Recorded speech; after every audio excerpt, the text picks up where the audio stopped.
Yo, what it do? It is your boy, Star. This is the cast with Star, and look who I got in the building. I got a legendary Cashville iconic artist. Some may agree, some may disagree, but that ain't even the point right now. We got Shark Gang in the building. We got Sosa in the building. What it do? How can they disagree with the body of work, man, I done put in, man, and all this stunt, man, and getting off, man, what we've been doing in this city, man. Cashville be ballin', man. Shout out, man. Let me break the fourth wall, too. Cashville be motherfucking ballin', man. Shout out the game, man. Y'all know what's going on. So, while we got you on the show, baby, look, I'm glad that you came through. I'm glad everything going swell with you now. What I want to do, I want to break some shit down. You know, everybody know when you come on here, I break it down. Every time, fam. I break it down. First of all, fam, I want to thank you for having me, man. I want to make sure that I show gratitude and stay humble, man, you know what I'm saying, with my approach, and make sure that I, you know, show love to my people as far as, you know what I'm saying, Star for having me, you know what I'm saying. You know, I'm stamped now, I'm a member of the cast, you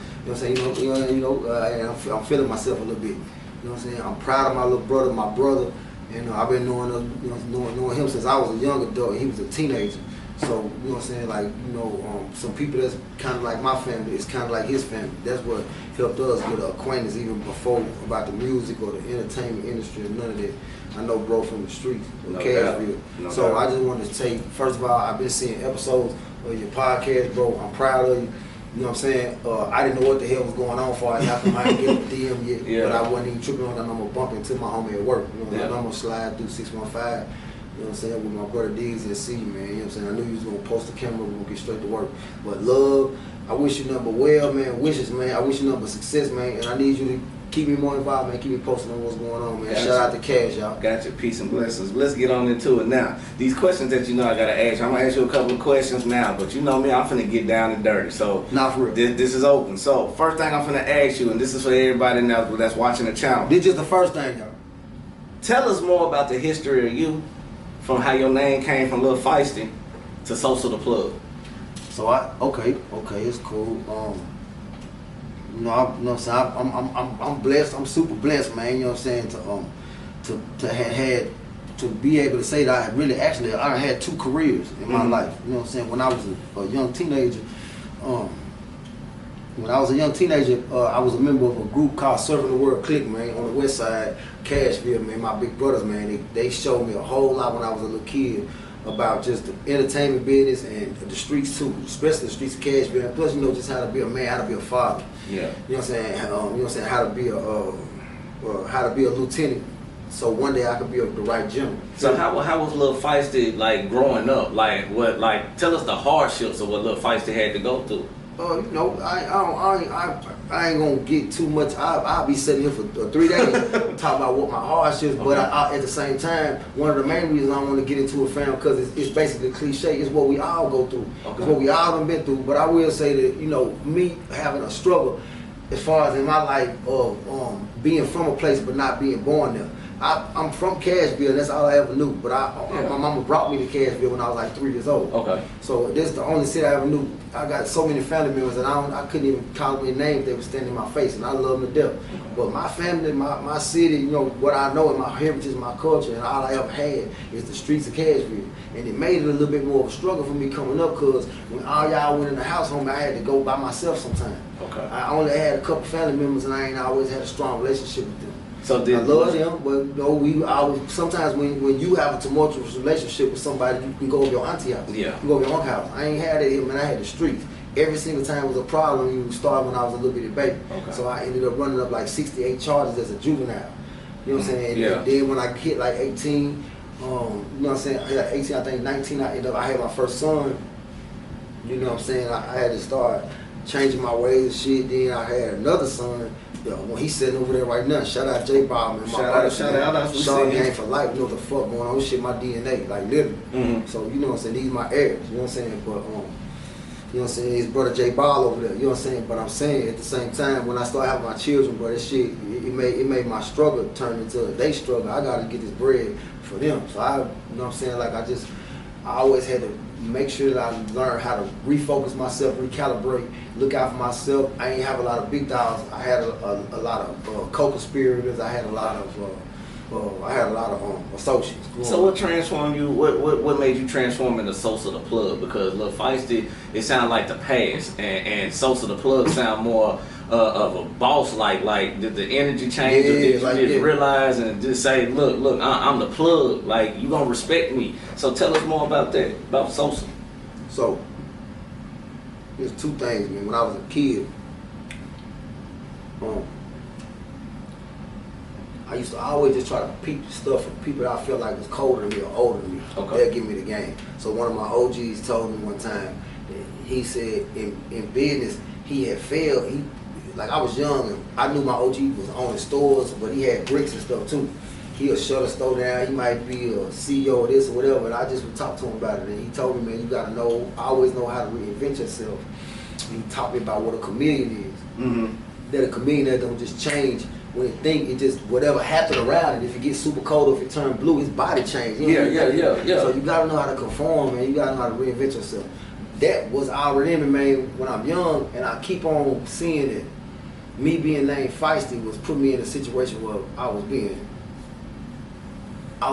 basically expected to be hyperactive and childish in a lot of situations. Okay. I was expected to be reckless instead of a boss, man, instead of a complex thinker, man. I was a fan of sci-fi, and when I was like 8 or 9 years old, I'm reading books that's 1,000 pages. You know what I'm saying? One of my friends telling me about how I might fuck around and read the encyclopedia back to front in the summer just while we all outside playing football and trapping. I like to read. Yeah. So I started feeling like when I was growing up, that I'm selling myself short to only keep letting everybody around me call me Feisty. And another thing is, man, shout out my OG Slowpoke from California. He was teaching me something about the business I was doing with some country boys. Mm-hmm. And I wasn't charging him enough. I wasn't taxing him enough. Yeah. But it's because I had love for him. But he told me, ain't that much love on Valentine's Day, young nigga. You they plug. What the fuck you mean? And I'm like, well, OG, you know they can get it anywhere. He said, no, they can't. If he said they could get it anywhere, they would get it anywhere, nigga. They getting it from you because how much love you showing, how much the quality is, and how you always on point, you on time, you showing love, you respectful, and they always get paid. What the hell you mean? Man, put some more on that, man, and keep some of that. And he just like, that's one of my, you know what I'm saying, one of my senseis, man. You know what I'm saying? That's one of the ones when Neo went in there and Morpheus was kicking the shit out of him. Teaching him, he was getting the game, he was showing him, look, man, you ain't playing at the right speed. You know what I'm saying? Mm-hmm. So I got my thing is that I understand what you done went through, because I done went through being alone, and going through the struggle, going through, always had to be out there for your own and get to where made you though, bro. Made you how you is, one. Like it did make me who I am today, and I'm not gonna lie, I'm thankful for it. But let's get back to you and this music thing. So Sosa the Plug, the artist. You done rap with a lot of major celebrities back in the day all the way up to now. Yep. Tell us a little bit more about that. Humbly, first of all, I thank God for the opportunity to have done so much work with so many greats in the game, to where I would be coming into situations in studio sessions nervous, seeing these people that I've been, you know what I'm saying, basing my life values around what shit like the Outlaws tell me, or shit like what I see Bun B say. Mm-hmm. And I'm standing here, and the first thing they always tell me was, hey, young nigga, they already told me about you. Go on, come on, man. Go on, pick the beat. Or go on, come on, man, show us what we doing. Or, man, let me hear something right now. Come on, get some. You feel what I'm saying, fam? Yeah. And that right there always would reiterate in my mind, wait a minute, man. Like Quanty Cash always tell me, man, young nigga, you a GOAT. One time my son was in school, my son Jay Glass, an outside baby. I pulled up at the school to pick him up. He said, Pops, a rapper came out of school today. I said, who was the rapper, son? He said, he a big rapper, Daddy. He from out east. His name Quanty Cash. Mm-hmm. He said, Daddy, he, you know what I'm saying, do a lot of stuff for the kids and stuff. I said, okay, that's my homeboy. That's my big homie. Yeah. He said, I know, Daddy. He said, man, it's crazy, Daddy. I told him that my daddy a rapper. He asked me, who was your daddy? And when I told him that my daddy named Sosa Plug, he told me that he a fan of you, Daddy. Ooh. I said, that, man, my son was like, I think it was 5th grade or something, man. Man, I instantly went online and got it Quantity. I was like, man, OG, what the hell? Love you, bro. And one thing about Quantity, man, he the most humblest goat I ever met. Shout out to Quantity, man. And shout out my brother, man. That's my big homie right there. Now, you know what I'm saying? But let me say this. Excuse me for cutting you off. No, you ain't never cutting me off. Go ahead. When it come to Quantity, he always help. Even in the comments, he don't allow me to give flowers without giving me some. Say less. I think if the city of Cashville operated more like Quantity Cash and how our grandmama taught us, boy, we'll have some. I'm talking about we'll have a bag, y'all. And if whichever one else got a bag, the bag will quadruple. Now we can move. You know now I do feel like I totally agree with that. I do honestly believe. I'm trying to tell you what I know now. If people get more together, especially our culture in the music game, no matter whatever it is, if we unite together. Tell these folks, tell your students, have I ever gave you in the game? You gave me plenty. Have I ever lied to you about anything? Did it ever double check when you went back and seen? Did it double checking and match the facts? Say less, y'all. Facts match stats. That's all I want to know, Shaw. Facts match stats. That's what I'm trying to tell you now. Now, here we go. Let's go. CEO style. Now I heard you got a new Short Game Entertainment. You got a lot of little artists coming in. I can't say little right now because I heard a couple of them, but I got to see the whole squad. So you know, forgive me if it feel like it's a middle pond right now. Baby Sharks and Train, Baby Sharks and Train. But you being the CEO. Hey, tell me more about this. First of all, Shark Game for life, man. My fin out the water right when it's time to smack. Y'all know what the fuck going on, man. On my mama, man. I swear to God, I'd die by either one of y'all, man. You know what I'm saying? My Shark, Jay Glass, man, he just went in there and got off, man. You know what I'm saying? He feeling himself, y'all. This nigga spit his first verse on me, man. He in there like he on his 6th album. I'm proud of him. Like, he way more comfortable than me. When I was at that stage. So he got it from you. I guess the DNA done rolled off. But like you being the CEO though, like what is your future goals like with your artists? Like, are you doing more A&R with them? Are you sitting up there? I know you ain't gonna do the pit. Listen, man. I try to move like how I learned from the Outlaws. Move at a pace that is comfortable for y'all, but you gotta know that your soldiers is men and they need to be held accountable, and you need to put a little bit of pressure on them where they can be able to hold themselves accountable after you gone. Hold each other accountable. So with that being said, my boys got a little baby brother, man. You know what I'm saying? I got sons bigger than me and a 1-year-old in the house running around crazy than them. So I got to make sure that they young lieutenants ready to be generals next. Yeah. So I'm just trying to put them in position, man. We ain't hold nobody's hands. I'm teaching them how they label, how to my son J Ball just said that he would rather sit here and watch the aesthetics and watch the mechanics of the interview up close and personal rather than just go off on the side and take care of some other business with his verse. I appreciate that. That's me showing up in him, and I appreciate that. I'm proud of him. So I'm just trying to, and plus, like I told my brother Deezy, I gotta release them to the Sharks. I gotta get them away from me, man, so everything that they hear don't sound like coming from their daddy, bro. You know what I'm saying? When they out in the streets, man, they can, you know what I'm saying, get at their OGs, they at work, they making their money with their bro. They take care of their business. They ain't gotta look at their daddy and feel like this is a lesson I'm learning from my father right now. I gotta get this right. Man, fuck all that. So for the young kids, for the young ones that's watching this, because you know I got young ones that watch this too. What's some inspirational tools and tips that you can give them, like you give your kids right now, that would inspire them to probably stay in school, probably to stay on track instead of trying to. First of all, kids, leave fucking drugs and alcohol the hell alone when you're trying to get this money and when you're trying to find peace and when you're trying to find clarity in life. Real you know talk, what I'm saying? real talk. Leave that shit alone. And I sometimes I look at the fourth wall because, you know what I'm saying, you got to speak to reality sometimes. Listen, kids, that shit is a waste of time, it's a waste of energy, man. And when you're trying to lock in and focus, you don't need no distractions around you or nothing that you know in your gut cause calamity and confusion around you. I want y'all to figure out what your passion is, and I want you to go on YouTube and learn how to put it in a package, and let's piece it out, because that's what America's a corporation, babies. You know what I'm saying? Kids, your energy is what they need to harvest for them to keep living past the year 2050. So instead of giving it to your enemies, let's learn how to keep that to ourselves and to our tribe and get this bread. Don't ever go to school and college for nothing else besides business administration. Whatever your passion, if you want to be a doctor, or you want to go for sport fitness, or you want to be a lawyer, whatever you want to go for. Do not go to college, kids, and you end up in there, leave up out of college $100,000 in debt. Somewhere talking about I need a job from somebody. What the hell? What the hell, Burton? What the hell, Bron? What in, you feel me? That minor or that major got to be business administration, baby, so you can learn about these EINs, these LLCs, these grants, this money, this self-employment, this self-empowerment, so you ain't got to ask a motherfucker for a job. You say what you are, I got my own practice, I got my own business, and goddamn it, come shop with me, baby, because I'm doing the marketing too. Now you have it. Now that's for the youth, and that's even for these entrepreneurs that's out and there. that's when you got your shark. That's when you got your fin in the water. That's some shark shit for you. If I ever gave it to you, baby. Now here we go. Something else about you. You know, this we got a new anthem going around in the city, baby. Can't still be ballin'. Shout out Wilson, man. Shout out to Rockstar.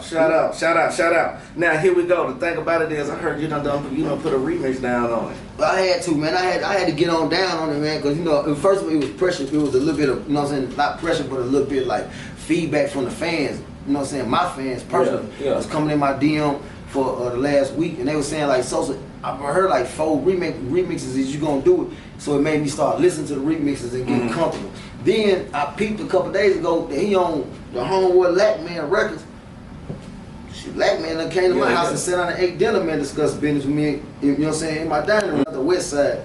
But I'm saying to what, you know what I'm saying, I seen on Lackman page about the challenging, and it just seemed like some fun to what Cashville was in the comments. I seen a couple of the homies from my hood. I think I seen Quarter Key.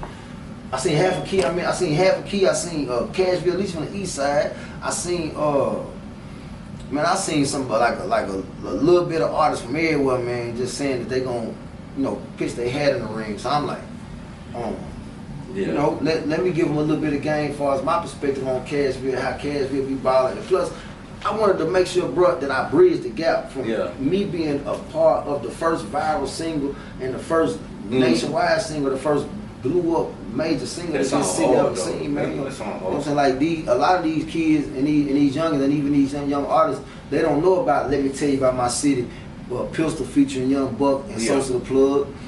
They don't even know about Sosa the Plug. They don't even understand that this has been an artist that's been doing major work with nationwide rappers named Sosa and named the Plug before Chief Keef or Big X the Plug ever was thinking about being a rapper. And I'm glad you said that name, because you called that name out right on time. I had to. Now, tell us the problem between you and Buck. The problem with me and Buck. Real spill. So if you ever see this, if it needs to be sponged, what can be done right now? You know what that's called, family? What's that called? Kids, y'all go watch this gangster movie, this London gangster movie called 7-Layer Cake. A 7-layer cake is when you want to get to the bottom of a problem, but it's too fucking complex. Because it's layer on top of layer on top of layer on top of layer that's making shit worse and worse and worse. Yeah. Like, you know what I'm saying? You know what I'm saying? Ego, number one. Put ego is the cherry on top of the cake. Okay. Me and him. Neither one of us ever's gonna back down. Ever. Especially me. The fuck? Yeah.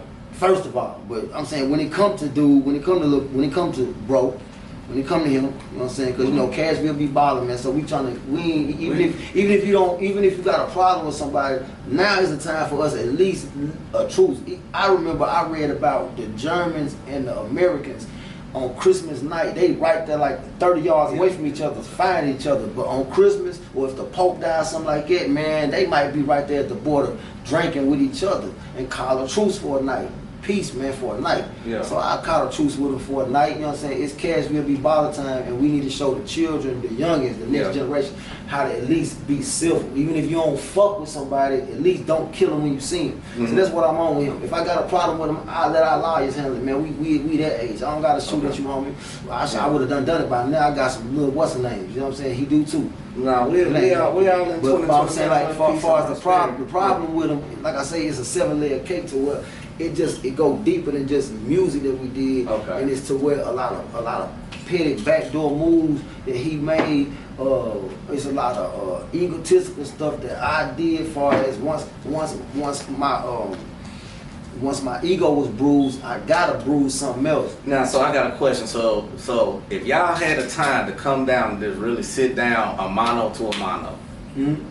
And it's like saying, forget all whatever the past is the past. Let's work on the future.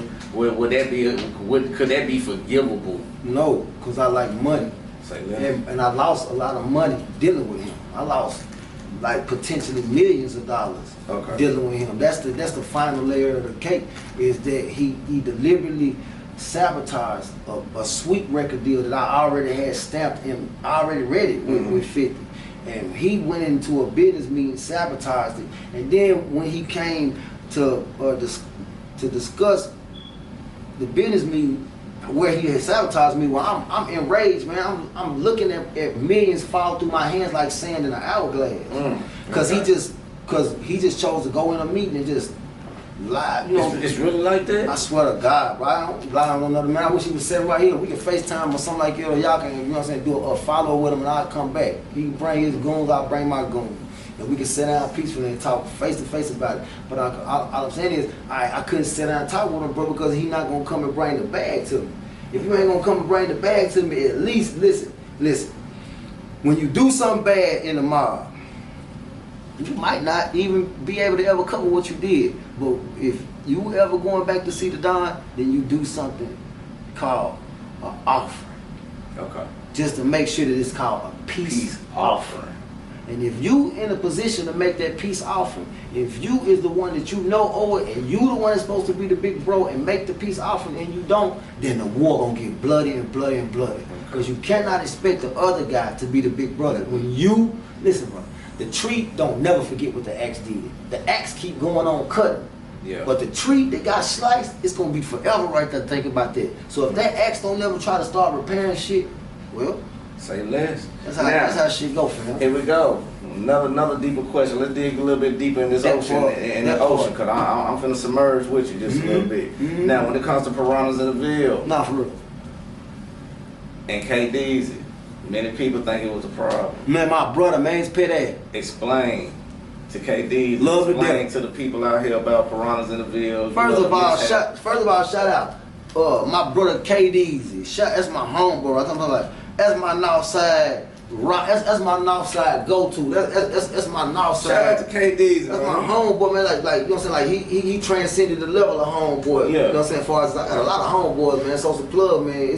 I know a lot of people, but I'm saying like Deezy, man, that's been my partner, man, for almost 15 years now. Yeah, I ain't you know what I'm saying? saying. Buck introduced me to Deezy. I got out of prison, and Buck, we was riding out of the city, we was spending some money, spending a few bands and shit like that, and we were going to pick up some gas. And Deezy knew a young nigga named Fletch from the north side. I knew some gas. My young nigga, I was like, okay, what's up? He said, niggas fuck with you, nigga. They been fucking with you since serving the world, and they told me that if you get out, bring you to see them, nigga, they fuck with the plug. They been, nigga, the city been waiting on you to get out. They want to see you. They want to support you. I was like, for real, man. I was like, nigga, I don't. He's like, man, they rapping too, and he started telling me. He started telling me about who they was connection. I was like, oh no, it's love. Take me over there. Okay. Soon as I jumped out, Deezy was right there, nigga, with that big pistol on him, nigga. You know what I'm saying? He had, you know what I'm saying? He was trapping good. He had a chunk on him. You know what I'm saying? It was all love, man. It was solid. And then, you know what I'm saying? I didn't see Deezy no more. I went on to do business, but one day I was leaving about the studio with my, you know what I'm saying, my little nephew from out west. You know what I'm saying? Dope Boy Heavy now. My nephew Bud. Yeah. And we was leaving the studio. He was walking in. Deezy was walking in the studio. So Deezy was right there. He said, "What's up, nigga? Let me get us a verse." I said, "Man, shit, nigga. Yeah, let's do some numbers. Step in my office." We walked right back in the studio. Get him straight in. And then from then on, I told you I ain't gonna charge no verse no more, man. And then me and Deezy end up, like, I started giving him verses. Because I always used to tell him, bro, you the hardworking hustler in Cashville in the entertainment industry. I want to see you make it, bro. Whatever I can do, homie. And one thing about me and Deezy, we clash a lot because we both CEOs. Yeah. And I don't explain my motives or my moves, and he don't neither. So a lot of times we'll take them wrong. So what happened with, you know what I'm saying? And I'm glad that you mentioned that, because he ain't never asked me about that on camera, but I be wanting to ask me about the shit. He don't never ask me about it. He ain't any type of nigga, man. You know what I'm saying? And I fuck with him. One of the reasons I fuck with him, he ain't like me. You feel me? I'm an ask a nigga, motherfucker. Right then. That's how I am. You know what I'm saying? And fuck him. But I'm saying, round, when he needed me to be on point, I jumped in the whip with him one day and we was headed to go do a scene. And I told him, Deezy, I'm going through something right now. He was like, all right, nigga, what you going through? I said, man, Deezy, I got ADHD. And I've been having this shit since I was a kid, but I didn't find out until a little bit of time ago. But Deezy, nigga, it's been like, 2-3 years since I had any medicine. Yeah. So sometimes, man, I slip out. And it ain't that I slip out of reality. I slip out of being able to be social. I got to go in my hole and go in there, and all my money got to come around me and come to me. Everything will hold up for a minute, man. If I ain't got no medicine, no Adderalls, and you know what I'm saying, my people around me, the right vibe, bro. Yeah. And that's just what I go through as a mental health victim and a mental health advocate. So I'm telling my brother this shit, and he ain't wrong, fam. Like what the mistake he made was Deezy depend on me so much mentally that he not seeing that it's a shortcoming and a weakness in there that's breaking me down. Cause listen, I ain't telling him everything about it. So the next time he needed me, he ain't realizing what I'm telling him, nigga. I'm finna go through that shit tomorrow. He called me and I was in shutdown mode, so I give my kids my phone for 3-4 days. This nigga was boiling because he do business, and when Deezy do motherfucking business, he do business, and he needs you there. And when he doing business, he needs you caring that we own business right now. Yeah. Like if I come in here ranting too much, he'll tell me 5 times, "Nah, let's go get this first thing." Nigga, we been here all night, nigga. Yeah. You know what I'm saying? We two different. You know what I'm saying? We so every ivory, bro. Here we go. I got to ask you this, and this has really been killing me, and on some real shit. When a person got ADHD, what do y'all be thinking like? Bro, we thinking about 4-5 different things at one time, man. Shout out to everybody in the game that's black folks that ain't been to see no. Shout out to everybody in the game, first of all, that's been diagnosed with adult deficit disorder, ADD, or ADHD when they was a little baby. The motherfucker gonna lie and say, "Oh, it's just please listen," you feel me? Mm-hmm. So y'all understand that, man. You know what I'm saying? And do that shit like that, man. That's some good game for somebody that's going through that struggle straight up. Now we almost concluded to this, but I got a couple more questions to ask you. One of them was about a certain diss record. Can you talk to Which one? Which diss record? We got a couple of them. You pick one. Tell me about the most recent one. Talk about the most recent one. Talk about the most recent one. The most recent one, man, was shot. Directed by KDs, and none other than HBM Films. Shout out to motherfucking game. Shout out to staff. Come on, get with it. Talk to me. The diss record, man, was surrounding the fact that, man, you know what I'm saying, I hate clone me and show it, especially them fools that take our style and act like my niggas don't know it. Bottom line, I hate clone me and show it.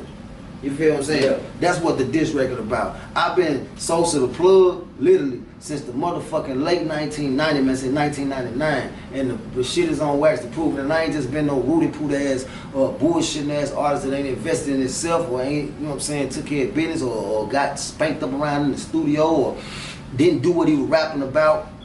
I didn't come from an era where you could just put on a nice outfit and create a social media page and then get 100 and pay for a few thousand followers and run that up to 100,000 followers. I come from an era where you had to get vouchers and stand on what you're talking about, and you had to be nice at rapping too. Yeah. Now with that being said, you know, sometimes, man, like life, man, you know what I'm saying, like you go through ups and downs, you go through, you know what I'm saying, waves, you go through waves, and the waves crash sometimes, man, in life, bro. So you got motherfuckers that's literally out here. They not artists, they just trace me.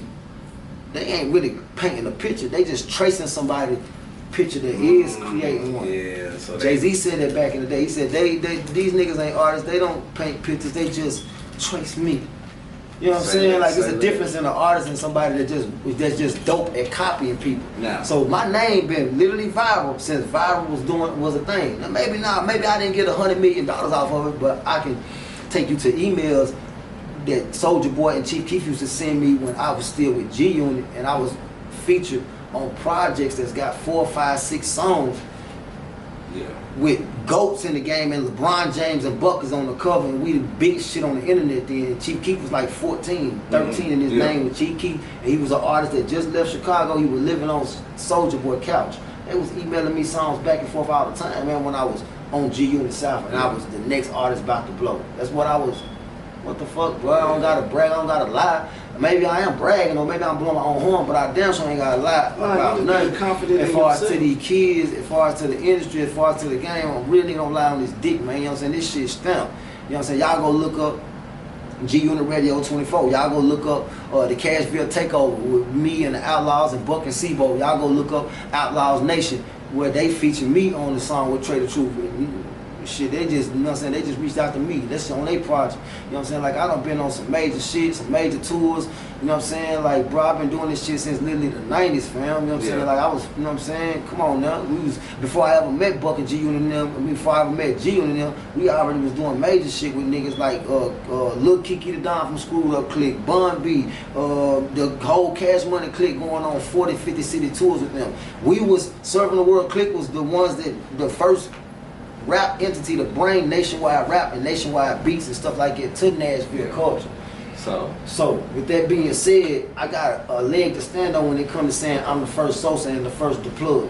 These niggas some actors, family. Say less. Now, what's up before we close out? Any shout outs that you want to give to? But before we get to that shout out, what's up with the Tony Yayo feed, Man, Tony Yayo a dickhead, first of all. He's a bum, he's a crumb bum hype man, you know what I'm saying, with an album that went copper. And then at the same time, you know, real niggas from my city ain't never felt the need to talk disparagingly or talk condescendingly towards New York City, man. When I was in New York City, they treated me like a don. Tony Yayo treated me like a don, and I put that on my son that passed. Again, I said this in another interview, when Tony Yayo realized that he was sitting beside me, because he had already met me on the phone before when I was locked up. But when he realized that I was in New York and sitting beside him, first thing he did was literally take his hat off in front of other multimillionaires like Master P and Fabulous. He took his hat off and said, "Oh shit, this the plug right here. I didn't realize you was here, bro. Right. Love, brother. I ain't like, why you ain't tell me you was Sosa, man? I've been waiting to meet you." This is how I met Tony Yayo, y'all. You know what I'm saying? He know very well about how dangerous Cashville is. He know where I come from. He know where our city come. I don't respect nobody, man, to jump on no what's name and start making no little cute jokes with no, you know what I'm saying, with basically, you know what I'm saying, y'all know how I am, man, with no cracker. Because you know what I'm saying, because he you know what I'm saying, the person he dealing with is a negative, toxic energy for us towards our culture. So you dealing with a cracker, you dealing with a slave, a whip cracker, and you talking down on my city, talking about how safe it is.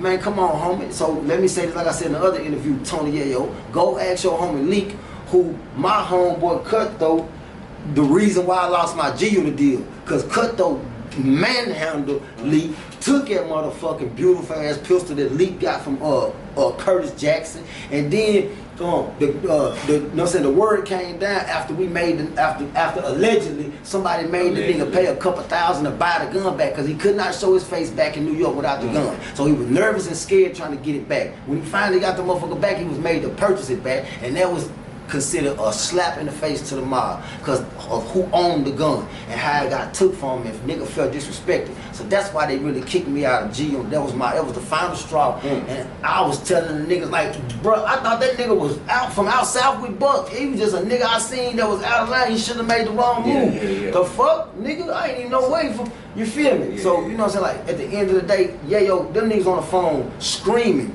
calling 50, saying, "Sosa Wild, yo," with they little bitch ass. So I don't want to hear about Cashville is safe and whatever, my nigga. That's the issue with Yayo. Plus he just can't rap. I don't like a nigga got that much mouth and can't rap. Like Pusha T said, I don't like rappers that don't rap. Say your bitch ass up, nigga. Before we close this out, because this was one hell of an interview. Thank you, bro. Thanks again for having me, fam. Man, anytime, man. Look, you gotta have me back, bro. I am so glad you came in and spoke on how you feel, not only about mental, but physically what's going on. I told me y'all niggas start making me a regular like that, like y'all Vlad bitch ass be having Yayo sitting over there with a what's the name, Captain Line. Man, put me on and talk some real shit with a shiesty on, man. Now, here we go. If anybody need any feedback, if you see this and you feel some type of way, please feel free to call me, get at me. I will put you down. We can all talk about it. And again, give your shout outs, and I just want to say thank you one more time for being the best person that you can be. Love, bro. Thanks for having me. First of all, shout out the staff, Star. Shout out the creator, and shout out the divine energy man that brought us all together. Shout out 615 Rap Gang. Shout out KD's and HBM. Shout out to KD's and 615 Rap Gang. Definitely shout out all my babies, man. You know what I'm saying? Shout out the twins. Shout out, you know what I'm saying, Pete. You know what I'm saying? President Taylor and my young baby, man. You know what I'm saying? Shout out my two sons, man. You know what I'm saying? J Ball, J Glass, man. Shaw Gang for life. They working on a new project. I'm proud of them. You know what I'm saying? They finna lay a couple songs down tonight, man. You know what I'm saying? Y'all expect them. I think I don't know when they want to drop, but I'm trying to push them to drop this fall. So either way it go, man, I just wanted to shout out the city. Cashville be ballin'. Shout out Wizzle. Shout out everybody with their remixes. Shout out, you know what I'm saying, all the hoods. Shout out Broadway. Shout out all the Vatos. Fuck Ice. You see what I'm saying? You know what I'm saying, man? You know what I'm saying? Free everybody. Free all the guys, man. The guys include the Vatos too, man. At the end of it, stay out plugs, man. What the fuck? I know. We been trapping all this shit, man. Where the hell y'all think it come from, man? We talking about Hold on, we're gonna get on up off here, look. Man, Look, this is the Cash with Warren Star, baby, and we got Sosa the plug in the building. Get at me next time. Yeah.